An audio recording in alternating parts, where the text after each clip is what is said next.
존경받는 목회자이자 설교자요 성경교사인 척 스윈돌이라는 목사님이 계세요. 근데 척 스윈돌 목사님이 신학교를 다닐 때 있었던 경험담을 책을 통해서 제가 읽었습니다. 한 선교사가 신학교에 초청되어서 설교를 했는데 설교가 엉망이었답니다. 그래서 척 스윈돌을 비롯한 몇몇 신학생들이 무리를 지어서 그 선교사님의 설교를 혹평하기를 시작했답니다. 그래서 한동안 그들의 혹평을 듣고 있던 한 신입생이 척 스윈돌에게 이렇게 말했습니다. 척 형제님, 형제님이 아는 것이 다가 아닙니다. 석 달 전에 그 선교사님 아내가 말기암 진단 받은 거 혹시 아시나요? 그 선교사님이 오늘 설교하시기 2시간 전에 막내 아들이 세상을 떠났다는 전화를 받은 거 혹시 아시나요? 그럼에도 불구하고 선교사님께서 오늘 여기에서 그 모든 슬픔을 이기시고 설교하신 것입니다. 그 이야기를 듣고서 이 척 스윈돌은 그때 느꼈던 부끄러움을 이루 말로 표현할 수 없었다라고 회상하고 있습니다.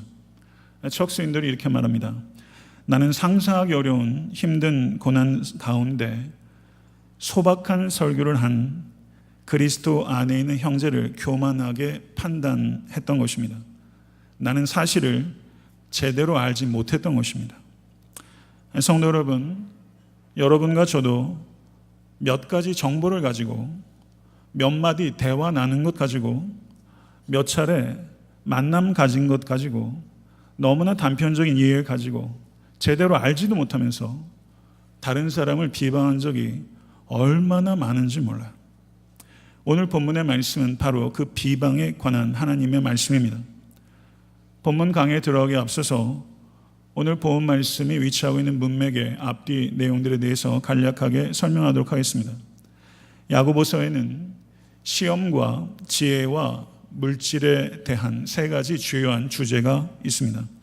오늘 본문 말씀은 3장 1절부터 이어지는 지혜에 대한 가르침 중에서 제일 마지막에 해당하는 부분이라고 할 수 있습니다. 그리고 4장 13절부터 5장 18절까지는 시험에 대한 가르침이 이어지게 될 것입니다. 3장 1절부터 12절에는 기억나세요? 혀의 위험성과 혀를 다스리는 것의 중요성에 대한 가르침이었습니다. 비방은 혀를 다스리지 못할 경우에 발생할 수 있는 대표적인 위험 가운데 하나입니다. 그리고 오늘 본 말씀 4장 11절, 12절 바로 앞절인 4장 10절을 한번 읽어보도록 하겠습니다. 주 앞에서 낮추라. 그리하면 주께서 너희를 높이시리라. 아멘. 성도 여러분, 참된 믿음은 진정한 겸손을 낳기 마련입니다. 4장 10절에서 주 앞에서 낮추라. 그리하면 주께서 너희를 높이시리라. 이 말씀 뒤에 4장 11절부터 17절까지는 겸손하지 못하고 교만했을 때 범하기 쉬운 대표적인 2가지 죄들을 열거하고 있습니다.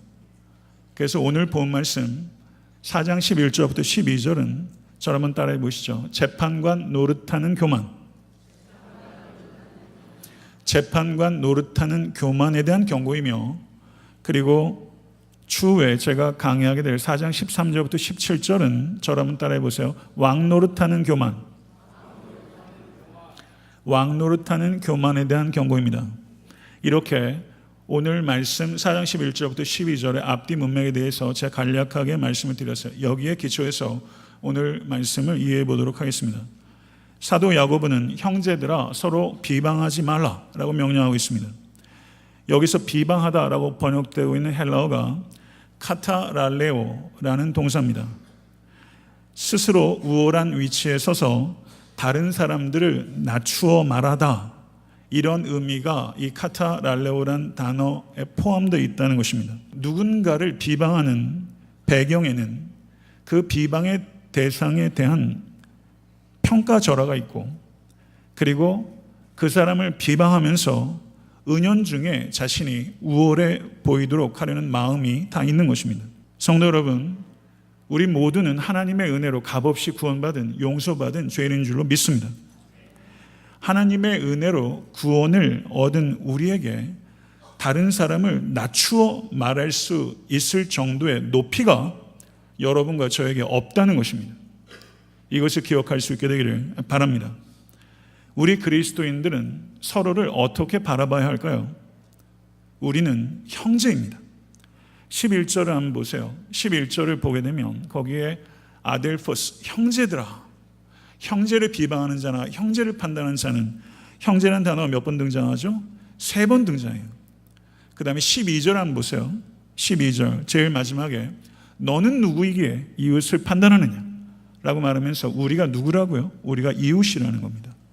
그럼 11절과 12절은 우리가 이웃이요 형제라는 것이죠. 그럼 형제는 누구입니까? 가장 중요한 이웃이자 최고의 이웃이 형제인 것입니다. 비방하는 자나 비방받는 자나 하나님의 측량할 수 없는 은혜로 구원을 얻어서 하나님의 자녀가 된 것이고, 하나님의 자녀가 되었기 때문에 우리가 형제가 된 줄로 믿습니다. 우리가 형제이기 때문에 우리는 거의 수준이 같은 것입니다.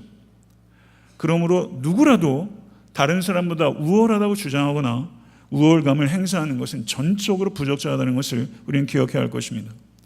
로마서 8장 29절을 한번 보겠습니다. 하나님이 미리 아신 자들을 또한 그 아들의 형상을 본받게 하기 위하여 미리 정하셨으니 이는 그로 많은 형제 중에서 맏아들이 되게 하려 하심이니라. 아멘. 성도 여러분, 우리들 중에 그 누구도 맏아들이 아니라는 것입니다. 맏아들이 누구죠?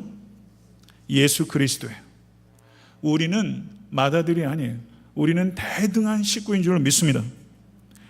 레위기 19장 16절에서 18절은 대단히 중요한 말씀입니다. 레위기 19장 16절부터 18절 말씀 다 같이 합독하도록 하겠습니다. 너는 내 백성 중에 돌아다니며 사람을 비방하지 말며 내 이웃의 피를 흘려 이익을 도모하지 말라. 나는 여호와니라. 너는 내 형제를 마음으로 미워하지 말며 내 이웃을 반드시 견책하라. 그러면 내가 그에 대하여 죄를 담당하지 아니하리라. 원수를 갚지 말며 동포를 원망하지 말며 내 이웃 사랑하기를 내 자신같이 하라. 나는 여호와니라. 아멘. 여기서 18절의 명령은 내 이웃 사랑하기를 내 자신과 같이 하라 라고 명령했습니다. 16절을 보게 되면 사람을 비방하지 말라 라고 명령했습니다. 외적으로 형제를 비방하는 것은 실질적으로는 사랑하고 비방하지 말라 하는 율법을 비방하는 것입니다. 마치 이런 것과 같은 것입니다. 나는 사랑하라는 이 율법을 이 사람에게는 적용하지 않겠습니다 라고 말하는 것입니다. 어떤 율법은 내가 순종하고 어떤 율법은 내가 무시하고 어떤 율법은 내가 이 사람에게 적용하고 어떤 율법은 이 사람에게 적용할 수 없습니다 라고 말하는 것이라는 것입니다. 이렇게 율법에 대해서 내가 순종 여부를 내가 선택할 때 우리들은 율법의 준행자가 아니라 율법의 재판관이 되는 것입니다. 이것에 대해서 사도 야고보가 정확하게 표현하고 있는 거예요. 사랑하는 성도 여러분, 하나님의 모든 명령들은 하나님의 성품과 우리를 향한 하나님의 마음이 담겨 있는 것입니다.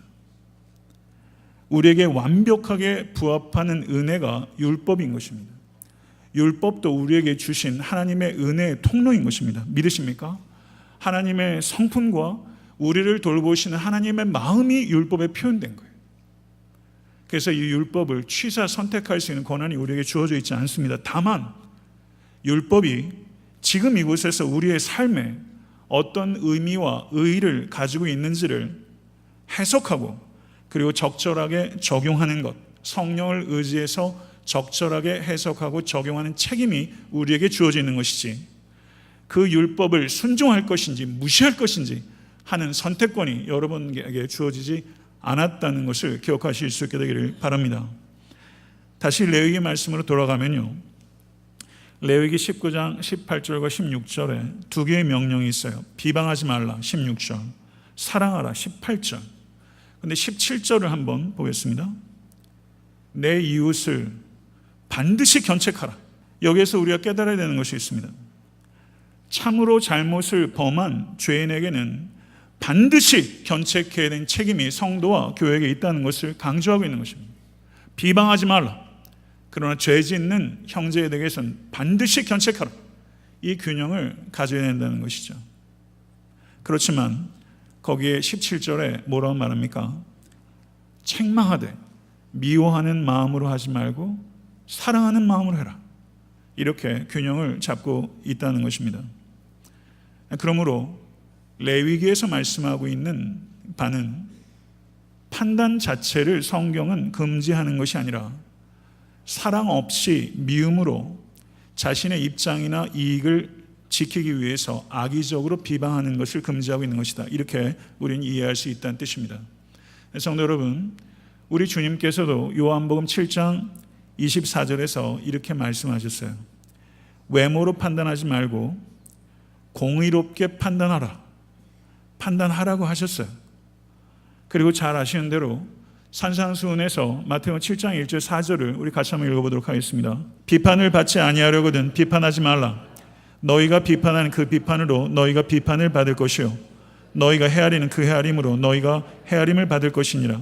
어찌하여 형제의 눈 속에 있는 티는 보고 내 눈 속에 있는 들보는 깨닫지 못하느냐.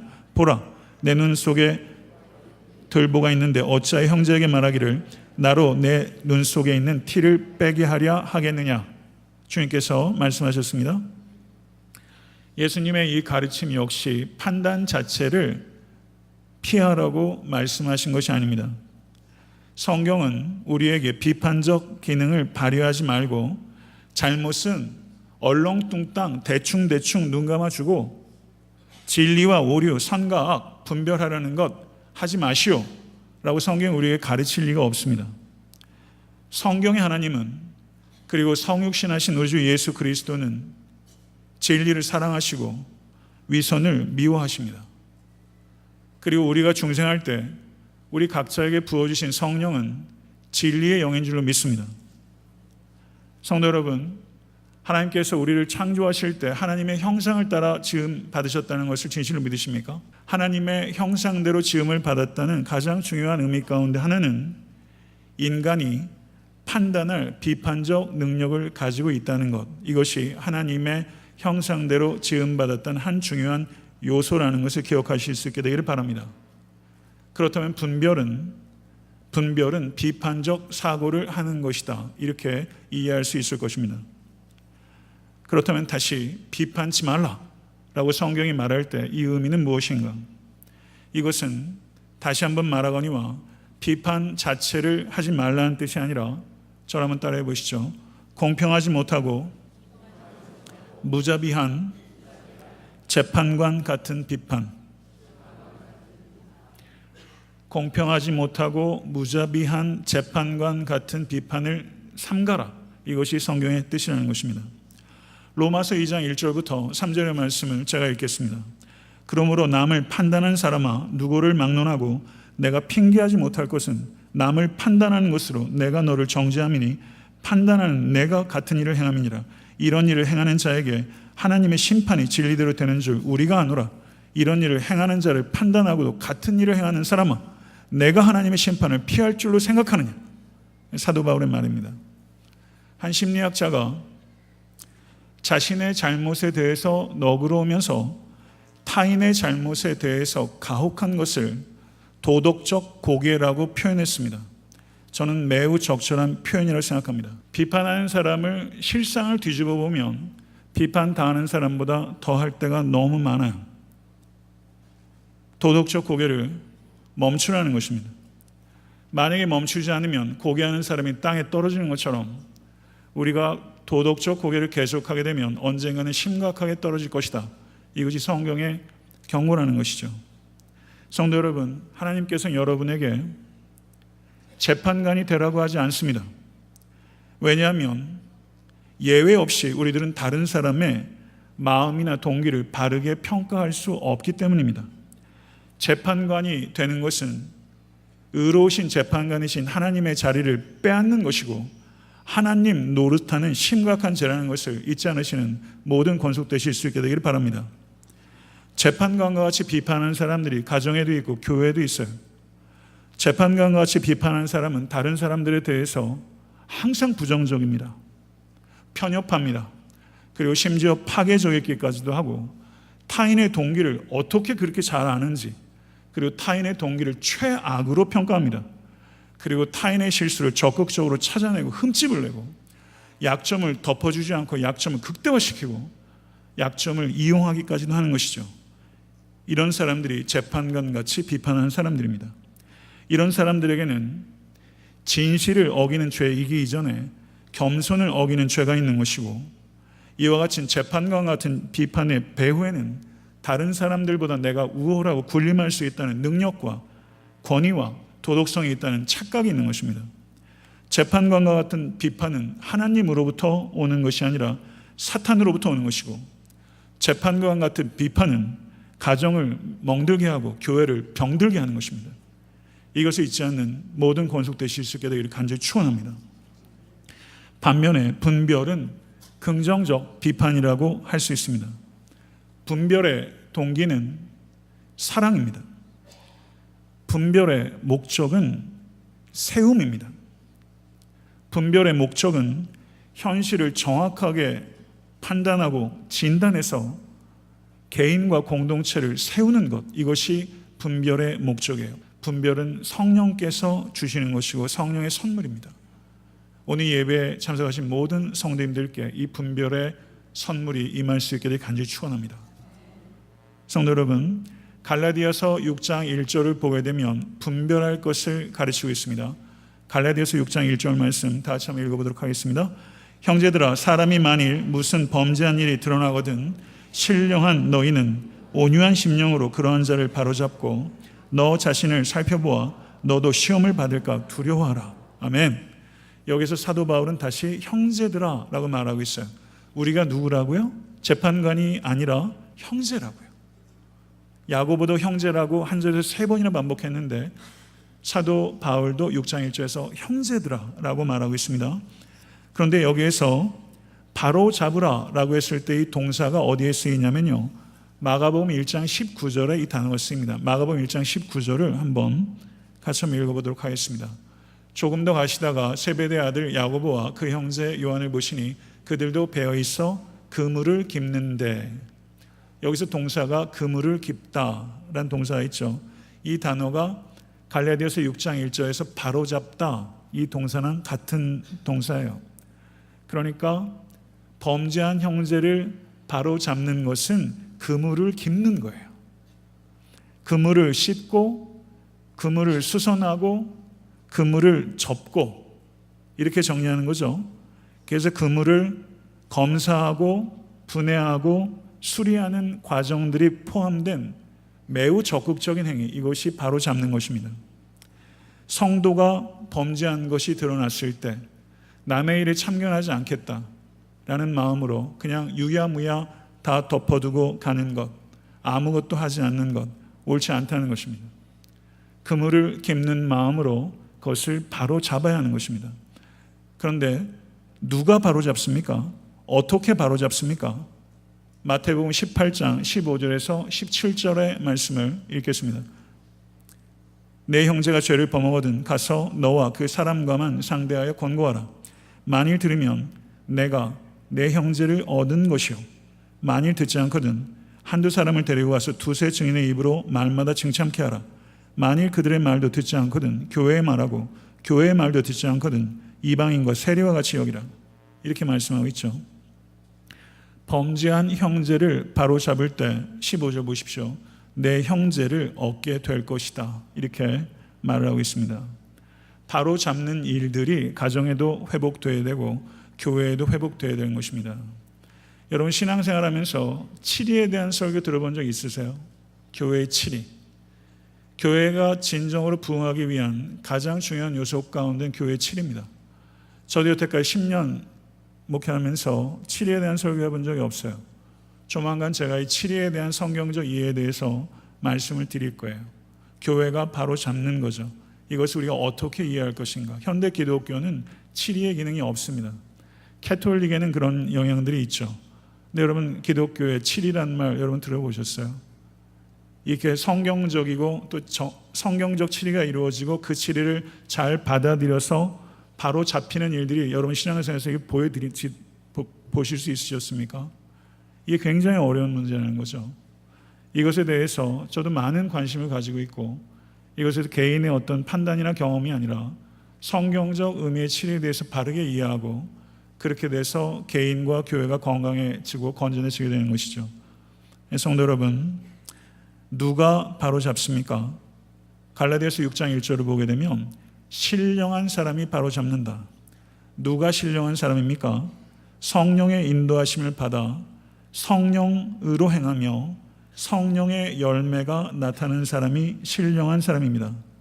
신령한 자가 범죄한 자를 바로잡을 땐 어떻게 해야 합니까?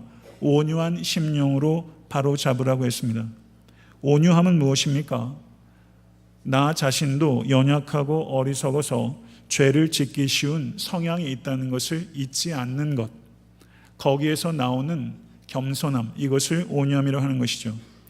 성도 여러분, 온유함으로 성령으로 바로잡는 사역을 할 때 그 권면을 받아들여야 합니다. 이것을 어떻게 받아들이는가? 갈라디아서 6장 1절 바로 앞에 있는 갈라디아서 5장 26절은 사랑의 짐을 지는 것이다 라고 표현하고 있습니다. 다른 사람이 온유함으로 성령 안에서 여러분에게 중심으로 권면할 때 이것을 왜 남의 일에 감나라 대추나라 하냐라고 반응할 것이 아니라 이것을 사랑의 짐을 지어주는 것이구나 라고 그것을 받아들이는 것이 성숙한 태도이고, 여러분 역시 사랑의 짐을 진다는 태도로 하기 어려워도 성도에게 온유함을 가지고 기도하는 마음으로 죄 가운데 있는 성도들을 바로 잡는, 그물을 깁는 일들에 우리들이 쓰임 받아야 될 줄로 믿습니다. 자녀 교육도 마찬가지예요. 이와 같은 권면을 사랑의 짐을 져주는 것을 받아들일 때 그 관계가 깨어지는 것이 아니라 그 관계가 더욱더 사랑의 관계로 돈독해져야 되는 것이죠. 다른 사람을 판단하는 것이 문제는 뭐냐면요, 그것이 하나님의 역할을 대신하는 것이다. 매우 위험한 것이다. 하나님의 역할을 대신하려는 매우 위험한 것이다. 이 인식을 여러분과 제가 가질 수 있게 간절히 바랍니다. 입법자와 재판관은 오직 하나님이십니다. 믿으십니까? 그리고 하나님은 능히 구원하시기도 하시고 멸하시기도 하시는 하나님이신 줄 믿습니다. 마태복음 10장 28절에서 주님께서 말씀하십니다. 몸은 죽여도 영혼은 능히 죽이지 못하는 자들을 두려워하지 말고 오직 몸과 영혼을 능히 지옥에 멸하실 수 있는 이를 두려워하라. 하나님께서 그렇게 말씀하셨어요. 율법에는 순종하는 것이지 율법에는 우리가 판단하는 것이 아닙니다. 성도 여러분, 율법을 우리가 순종 여부를 판단할 때 우리가 율법의 집행자, 재판관이 되는 거예요. 하나님의 자리를 빼앗는 것입니다. 12절 제일 마지막에 사도 야고보가 뭐라고 얘기하는지 다시 한번 보겠습니다. 12절 제일 마지막을 한번 볼게요. 같이 한번 읽겠습니다. 너는 누구이기에 이웃을 판단하느냐? 이렇죠. 때로는 질문이 예리한 것입니다. 너는 누구이기에 이웃을 판단하느냐? 여기에는 사도 야고보의 격앙된 느낌이 이 안에 있는 거예요. 너는 누구이기에 성도가 성도를 판단하느냐? 이렇게 사도 야고보의 격앙이 이 안에 있는 거예요. 이 느낌을 우리가 느껴야 돼요. 이것을 다른 말로 말하면 너는 누구이기에 이웃을 판단하냐, 이 뜻은 누가 너를 하나님으로 세웠느냐, 이 뜻인 거예요. 누가 너를 하나님으로 세웠느냐. 성도 여러분, 오직 하나님만이 오류 없이, 위선 없이, 악의 없이 각 사람의 마음과 행위를, 동기를 판단하시는 줄로 믿습니다. 그렇다면 우리가 다른 사람들, 특별히 다른 성도들을 대할 때 우리의 태도를 결정하는 최고의 기준은 무엇일까요? 다른 사람들, 다른 성도를 대할 때 우리의 최고의 태도의 기준은 하나님께서 그 사람을 어떻게 대하실까? 이것이 우리가 다른 사람을, 특별히 성도를 대할 때 우리의 최고의 기준이 되어야 한다는 거예요. 하나님께서 그 사람을 어떻게 대하실까? 성도 여러분, 우리는 누가 더 옳으냐? 이것은 우리가 철저하게 버려야 되는 관점이에요. 누가 더 옳으냐는 교회의 논리가 아니에요. 성도의 논리가 아니에요. 옳고 그름만 따져서 가정인들 버티겠으며 옳고 그름만 따져서 교회인들 성할 수 있겠어요? 이 말은 옳고 그른 것을 가리지 말란 뜻 아닙니다. 죄 중에 있는 형제는 반드시 견책하라고 했어요. 그렇지만 교회의 논리는요, 옳고 그름의 논리도 아니고 진위의 논리도 아니에요.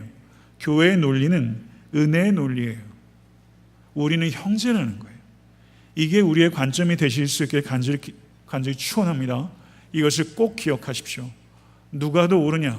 제발 그렇게 얘기하지 마십시다. 우리는 형제다. 이것을 기억하셔서 말씀하십시오. 그게 옳은 거예요.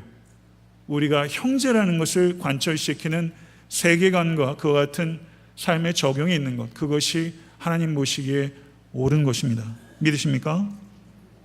말씀 맺겠습니다. 제대로 알지 못하면서 교만하게 누군가를 낮추어 말하는 것, 비방입니다. 상대방에 대해서 거짓은 말할 것도 없고 사실일지라도 누군가를 평가절하하는 것은 매우 위험한 것입니다. 우리들은 예외 없이 하나님의 측량할 수 없는 은혜로 구원을 얻어 하나님의 자녀가 됐고 서로가 서로에게 형제가 된 것을 믿습니다. 우리는 어느 누구에게도 우월한 존재가 아닙니다. 우리는 대등한 존재인 것입니다. 비방하지 말라라는 가르침은 판단 자체를 금지하는 것이 아니라 공평하지 못하고 무자비한 재판관과 같은 비판을 금하는 것입니다. 자신에게 관대하고 타인에게 가혹한 도덕적 고개를 오늘 이 시간 중단하십시오. 재판관이 되는 것은 진정한 재판관이신 하나님의 자리를 빼앗는 것입니다. 반면에 명확하게 죄를 범한 형제에 대해서는 분명하게 책망을 할 수 있는 가정과 공동체가 되어야 될 필요가 있습니다. 왜냐하면 그와 같은 책망은 개인과 공동체를 위해서 어렵게 사랑의 짐을 지는 희생이기 때문입니다. 바로잡는 일은 아무나 하는 일이 아닙니다. 신령한 성도가 하는 일이고 신령한 성도도 온유함으로 할 때 바로 잡힐 수 있다는 것을 기억하실 수 있게 되기를 간절히 축원합니다. 자신은 과대평가하고 타인은 과소평가하는 속물근성 우리에게 있다는 것 잊지 마십시오. 사람을 대할 때 가장 중요한 것은 외모가 아니라 그 사람을 하나님께서 어떻게 대하시는가, 이것이 최고의 기준이 된다는 것을 잊지 마십시오. 우리는 서로에게 재판관일 수 없습니다. 우리는 서로에게 형제입니다. 비방이 아니라 분별이 세워지는 가정과 교회가 될 수 있기를 간절히 축원합니다. 애타한테 섬기는 교회가 분별의 공동체, 거룩하고 사랑으로 충만한 공동체가 될 수 있도록 우리 모두 기도와 또한 힘을 모아갈 수 있는 그런 우리 모두가 될 수 있게 되기를 우리 주 예수 그리스도 이름으로 간절히 축원합니다. 기도하겠습니다.